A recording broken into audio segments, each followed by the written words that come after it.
You have the floor, DS Marcoleta. Slide 1, please. Comsec. Please play slide 1. No? So, wala sila giabo, wala sila gipapahawa, gihulat.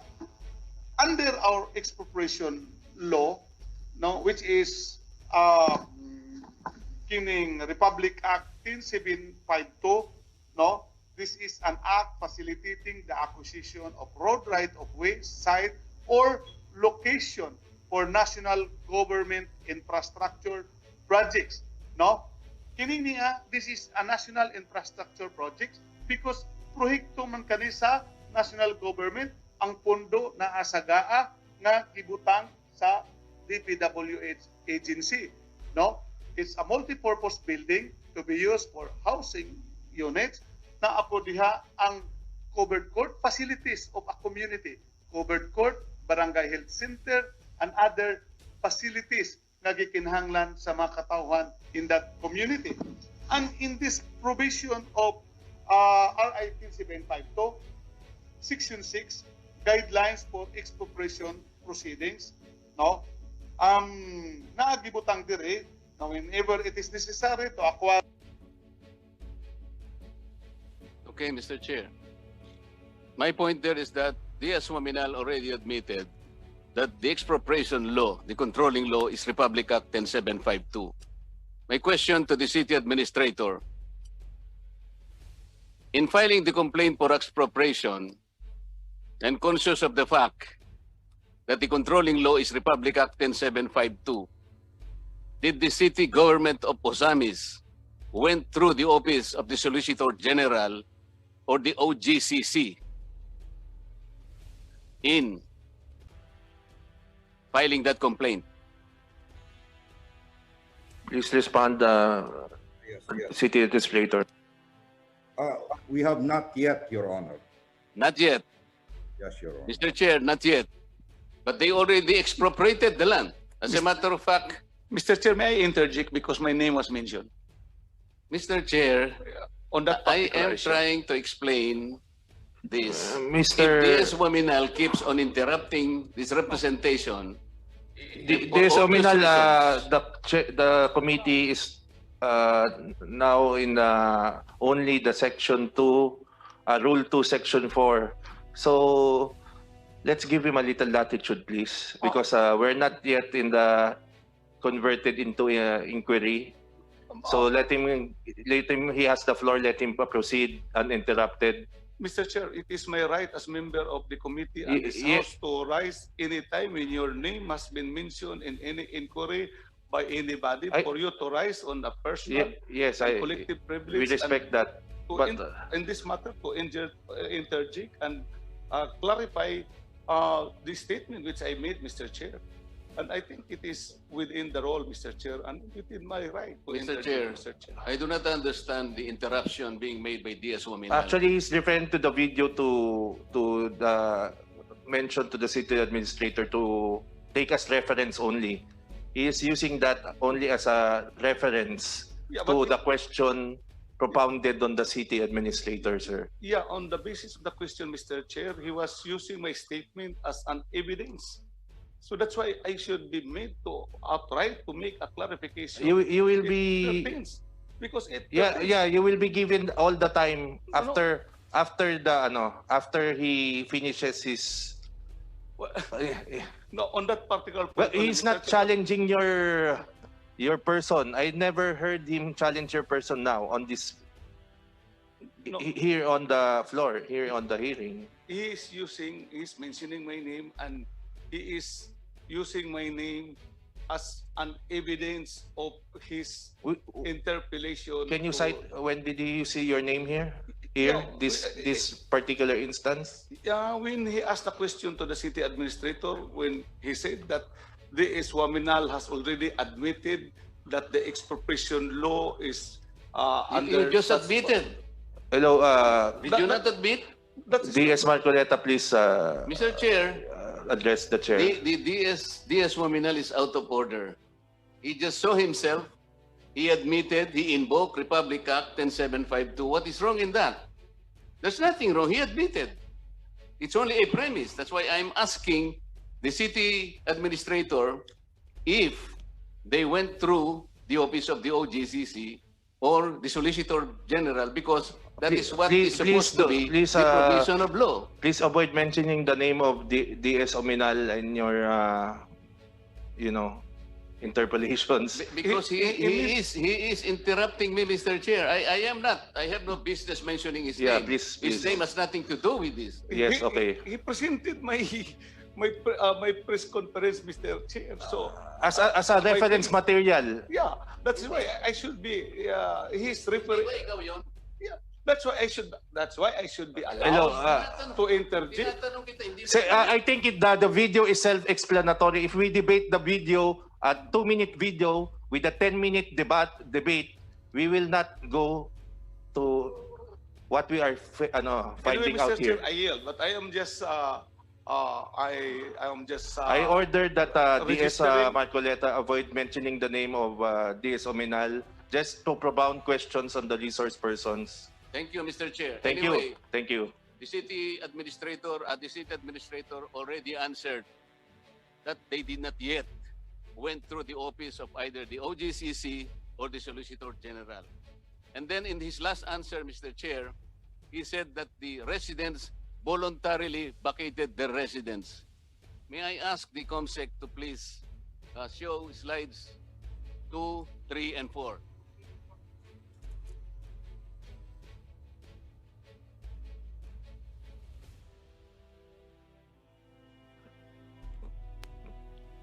Technical service, please play slides 2, 3, and 4.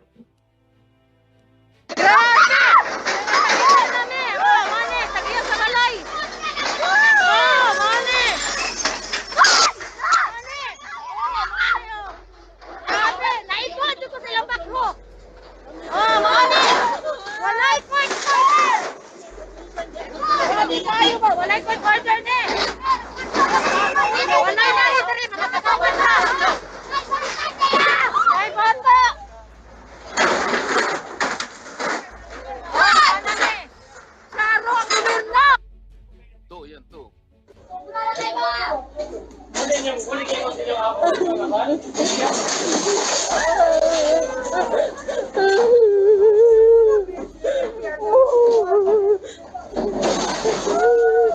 Among lula na dira.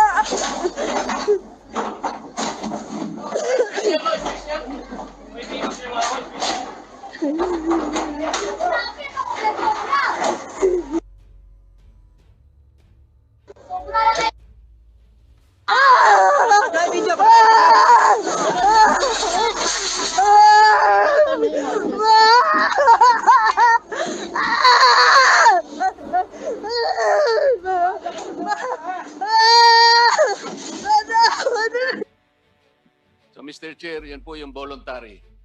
Kayo na po ang maghusga, Mr. Chair, kung voluntary yun.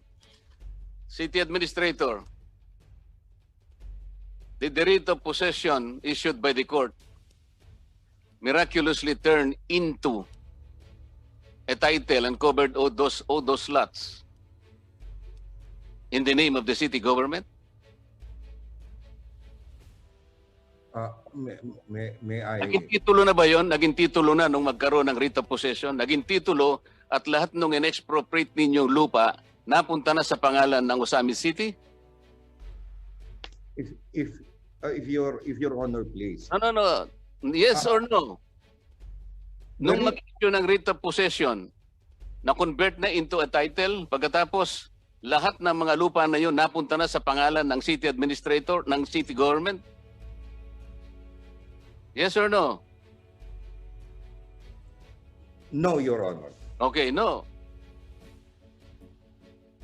Granting for argument that the action taken by the court is correct. Is possession synonymous to ownership? I know you are a lawyer. In Is effect, possession synonymous to ownership? in effect, your honor, for expropriation, yes. For purposes of expropriation. May I ask the opinion of the representative from the OCA, Supreme Court? Good morning, Your Honors. With respect to that question, usually when a writ of possession is issued, possession over the property is being given to the one who's expropriating it. But insofar as title or ownership in the meantime, that is not necessarily, it doesn't necessarily follow, because they have to determine yet what is the Yes. compensation, the just compensation, Yes. final just compensation that the property owner is entitled to, Your Honor. Thank you. I think that is very clear. Hindi naman naging titulo kaagad yun eh. Pagkatapos, Mr. Chair, tinayo na kaagad yung building. So it is still a private land. As a matter of fact, the writ of possession is now being questioned. City Administrator, Mr. Chair, could I ask for who is the 1 minute contractor of recess, the Mr. first Chair? building? 1 minute suspension of the roll. Can I request for a 1 minute suspension of the roll? 1 minute suspension. On the process and the manner how the author is Okay. presenting evidence. Resume na tayo, resume. Yeah. Session resumed.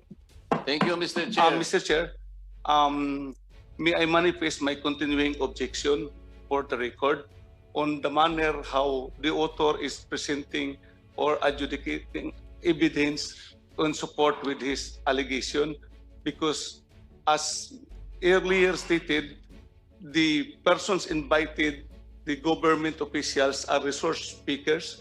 They are not witness. But the way how it is being done now, as if they are witness or adverse party of the case, which we have not yet determined who are the adverse party, because it is not yet determined who are the officers and employees who committed the alleged malfeasance, misfeasance. I and already malfeasance. enumerated the... Yes, I'm just putting it on record. Yeah, Mr. but you Chair. already told me about an hour ago to enumerate the offices or agencies that are alleged. So I did that already. Yes, Mr. Chair. I'm not. My point is in the way how the Okay, witness noted, is noted, adducing evidence in noted. support to his allegation. Yes, noted. Noted by the records. Okay. Mr. D.S. Marcoleta, Thank please you, Mr. proceed. Chair. City Administrator, in the demolition of the houses of the lot owners, did the court issue writ of demolitions? There was no demolition, Your Honor. Thank you. Thank you. Wala raw If Your Honor, may I be allowed demolition, to- Mr. Chair. Okay lang. Sige. Who is the contractor of the first building? as far as I know, it is Alpha and Omega Construction, Your Honor. What about the second building? Mr. Chair, the resource speaker is incompetent to answer that. The right office will. Akala ko ba continuing objection ka na lang? That's why I am again. Do you want to proceed? No, Mr. Chair. My point, Mr. Chair, is that Please address the chair. Please address the chair. Do not directly engage each other. Mr. Chair, I'm addressing my continuing objection to We will the chair, Mr. Chair. suspend this hearing for another date if you cannot control yourselves. I'm in a very cool manner, Mr. Chair. I'm raising only. I already ruled that we noted your objection. It's the same objection. No, another point, Mr. Chair. I Yes. said What is that point? the resource speaker, where the author has asked the question, is incompetent to answer. The right office to answer that is the DPWH, because it is on record that it is the DPWH that implements the project, Mr. Chair. Let's give him latitude. Let's propound those objections when we are in inquiry phase. Maybe in the next hearing, will be given the right to object in the line of questioning. This is just to let the members appreciate the evidence and the allegations. We cannot appreciate by having interruptions every 5 minutes, Mr. Honorable Deputy Speaker. We are not even in the inquiry phase. We are just, as you requested, we are in the preliminary determination. So let's give him latitude. How can one paint a painting if every 2 minutes somebody is throwing mud on the painting? That is what is happening now in analogy That is what is happening now. So please give him. It's his style. The style is Marcoleta style. When it's Ominal style, I will let you speak also, uninterrupted. Okay? Can we proceed, sir? Yes, Mr. Chair, I'm just raising my position on Noted, the way sir. how we're going on is not in accordance to what I interpret with the rules. Thank you very much, Mr. Thank you, thank you. Chair. Salamat po, Mr. Chair. Akala ko kasi kung mga court administrator para madali, kilala naman niya kung sino yung contractor. Napakasimpleng tanong lang eh. Oh, sabi niya, in building 1, Alpha and Omega. What about the second building, Mr. City Prosecutor, Mr. City Administrator? Kasi alam na sagot. Second building, It's Mindanao Rock, di ba? Construction, Your Honor. O, di ba? O what Mindanao about the cluster housing in Malaubang? That I'm not aware, Your Honor, because it is Okay. not DPWH, hindi ba Alpha and Omega contractor din ito? Mr. Representative of DPWH Region 10 or District Engineering Office, please answer. Who is the contractor of the Malauban project?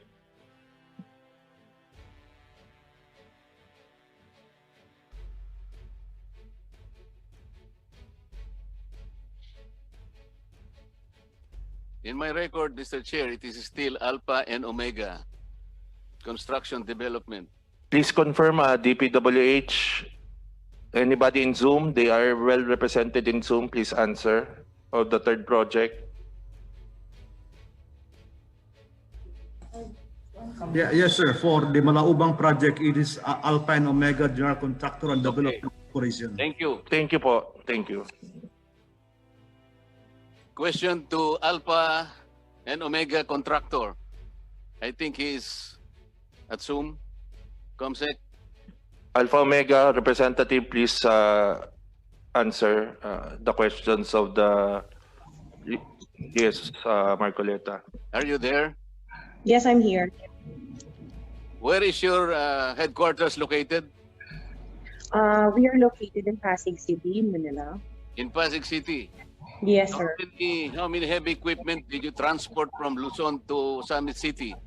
We rented from Osami City. Ano po yun? We rented. Oh, nagrenta. Sorry, we rented equipment from Osami City. Kanino po kayo nagrenta? Yung project. Sorry, can I include my project manager because I'm in Manila and he's the one on site,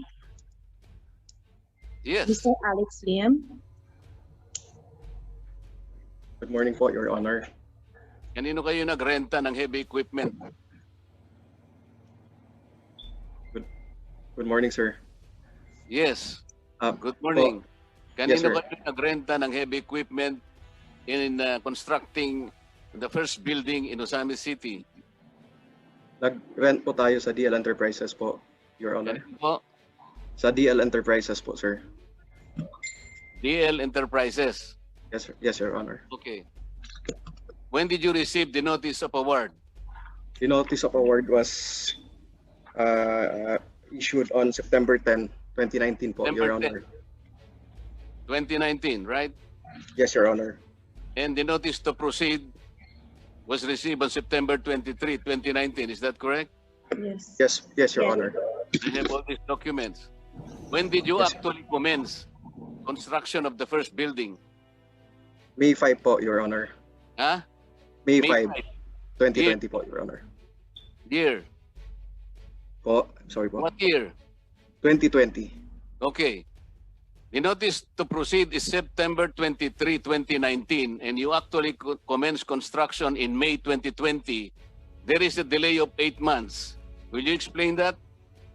We were issued a suspension order on October 28, 2019 po, Your Honor. Why?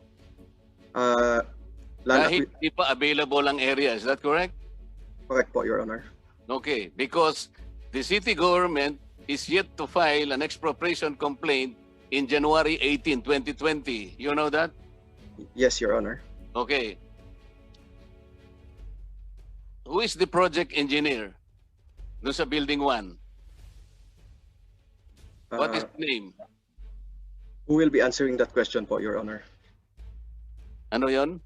Is that question to Alpha Omega po or to the Sino DPWH? yung project engineer ng Building 1 sa Lamaan? Si Engineer Jed Peñas of DPWH po, Your Honor. Did you get that? Engineer Jed Peñas po. Jet Peñas. Opo. Nakuha mo, Comsec.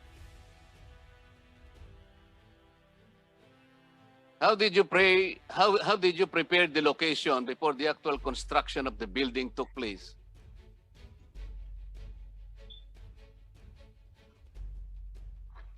Siyempre, prepare mo yung area. Sabi mo, wala pang area. So, paano mo pin-repair? Paano nagkaroon ng area? It was cleared before we were to How did you mobilize po. clear the area? Is it not that there are residents and the houses and dwellings of the residents were demolished? When we went there on Just another point of order, Mr. Chair.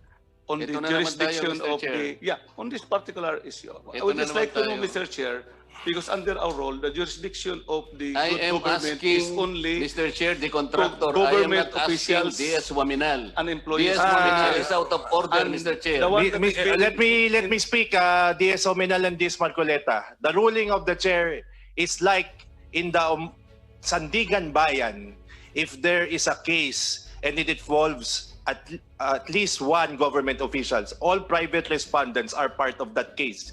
So they are part of this case because he's the contractor of the project. So he can be asked questions. That's why, Mr. Chair, are we now in the states where there is case that is being... No. We are still in It's the not a case. build-up. We're established. We keep on repeating that we give him leeway. Please give him leeway. Okay. Mr. Sir. I'm just raising, Mr. Chair, Yes, as sir. part of the procedure. Thank you, sir. Why Thank you. private persons are now being... Yes, it's like in the interpolated when you're there is familiar no- with how the Sandigan Bayan Yes. and Ombudsman accept complaints and accept Yes, the Mr. Chair, charges. if it is already found in the informations that a private person has been in conspiracy with public Yes, officials. we're not even in the step one, and Yeah, that we're is in the trying to Sandigan ferret out Bayan. the truth. That's why I'm asking, Mr. Chair, if we are already on that stage, because there is already now a private person being interpolated. He's an invited here. guest in the list of invitees that was issued out on invitation on January 25. Okay, thank you very much, Thank Mr. you. Chair. I am just manifesting my Thank you. point. to that Noted. particular matter. Noted, sir. So, representative from Alpha Omega, Yes, Your can you Honor. please explain to us how you finally cleared the area? We were issued a notice to resume on May 4, 2020 po, Your Honor. So when we went back, You are not answering the question. How did you finally clear the area to make way for the construction? when we were in the area po, Your Honor, it was already Kaya cleared nga, po. you demolished the houses of the residents. Is that correct? No po, Your Honor. Okay. Di ba? Hindi po, hindi po. Eh, paano ka nakapagtayo? Eh, mayroong mga bahay doon. Pag-resume namin po, Your Honor, it was already cleared na po, Your Honor.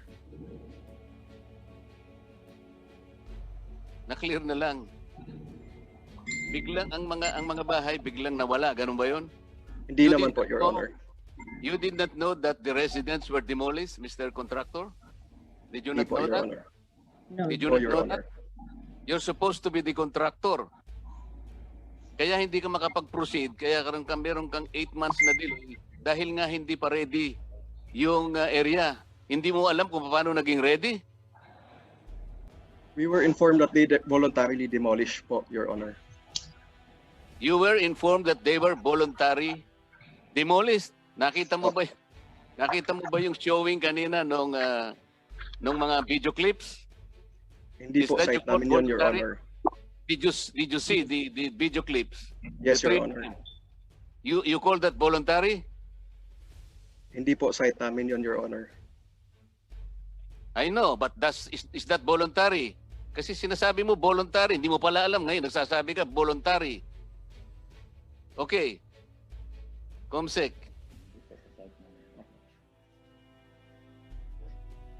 Will you please show the slides para makita natin yung mga slides 5, 6, 7, and 8.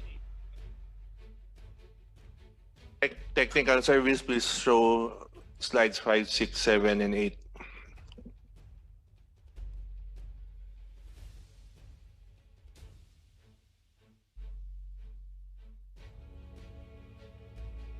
I want you to, teka, sandali lang. I want you to see, Mr. Chair, can I stand up? I will just show this. You can point on the screen, DS Marcoleta. Merong logo, HSO. This is Henry S. Wominal. Okay? Lahat po doon, you can see. Mr. Chair, again, I raise a point of personal and collective privilege because the name of this representation has again mentioned as Yes, part sir. of the Please presentation of proceed. evidence. Your name has indeed been mentioned. Yes, Mr. Chair. I object to the presentation of. May I know the objection, Mr. Chair? What is your What is your objection? what is your objection? I was about to state my objection, Mr. Chair, and I That's wasn't why. able to. DS I Marcoleta, was let the interrupted. chair rule on the objection. What's your objection? My objection, Mr. Chair, is the presentation of DS Marcoleta on mentioning my name that on that particular initial that he is citing in his video presentation. So, Mr. Chair, may I know if the No, let's ask the resource person to explain what Yes. does HSO mean. You ask the contractor. what does the Mr. Chair, the No. contractor- That is my ruling that he asked the contractor. What does HSO mean? No, Mr. Chair, it is my name that has been mentioned. So it is not the contractor who could answer about this representation. No. About my I'm name. saying that he inferred. He is inferring that the HSO stands for your name. Now we will get somebody to certify or clarify what does HSO stand for and why is it in all the vehicles on the site. Yeah, Mr. Chair, even the vehicle presentation, it is just a presentation of a vehicle. It does not indicate that that vehicle is on the side that he is referring to. That is very clear in the picture, Mr. Chair. And then immediately conclude and immediately identify that that initial pertains to my name. That's why I'm raising an objection that it should be straightened out of the record, Mr. Chair. finish? Mr. Chair, may I have the floor? I'll rule first before I give the floor to you. My ruling is it cannot be stricken out because it is just, we have not even been on the inquiry phase. We are just determining and appreciating the allegations and the evidence and the facts.